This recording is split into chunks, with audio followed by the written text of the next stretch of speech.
கௌதம் என்ற மாணவன் ஸ்கூல்ல புத்தகத்தை வச்சு படிக்கிறோம் என்ற பெயர்ல பசங்க கிட்ட பேசி சிரிச்சு விளையாடிட்டு இருக்கான். அப்ப திடீர்னு அவங்க டீச்சர் வந்தாங்கன்னா கையில இருக்கிற புத்தகத்தை எடுத்து வச்சு அவன் படிக்கிற மாதிரி அவங்க டீச்சரை ஏமாத்திருப்பான். கௌதமுக்கு இந்த பழக்கம் ஸ்கூல்ல மட்டும் இல்ல, வீட்டுக்கு போனாலும் அவங்க அம்மா எதிர்க்க வரும்பொழுது புத்தகத்தை கையில வச்சு படிக்கிற மாதிரி அவங்களையும் ஏமாத்திட்டு இருப்பான்.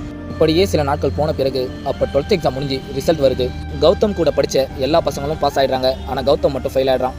கௌதமோட நண்பர்கள் எல்லோரும் காலேஜ் போய் புது ஃப்ரெண்ட்ஸுங்களோட ரொம்ப சந்தோஷமாக பேசிட்டு இருக்கும்பொழுது அப்போ கௌதம் அவங்க கிட்ட பேசலான்னு போகும்பொழுது அவனை யாருமே கண்டுக்கல. அவன் கிட்ட யாரும் பேசக்கூட ஆர்வமா இல்லை.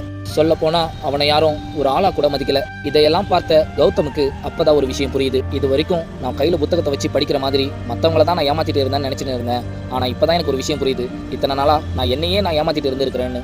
இதுக்கப்புறமாவது நான் ஒழுங்கா படிக்கணும் அப்படின்னு யோசிக்கிறான். நண்பா, நீங்க கையில புத்தகத்தை வச்சு நீங்க படிக்கிற மாதிரி மற்றவங்களை ஏமாத்திட்டு இருந்தீங்கன்னா ஏமாறுறது அவங்க இல்லை நண்பா, நீங்க தான் என்றதை மறந்துடாதீங்க. இந்த குட்டி ஸ்டோரி பிடிச்சிருந்தா மறக்காம லைக் பண்ணுங்க.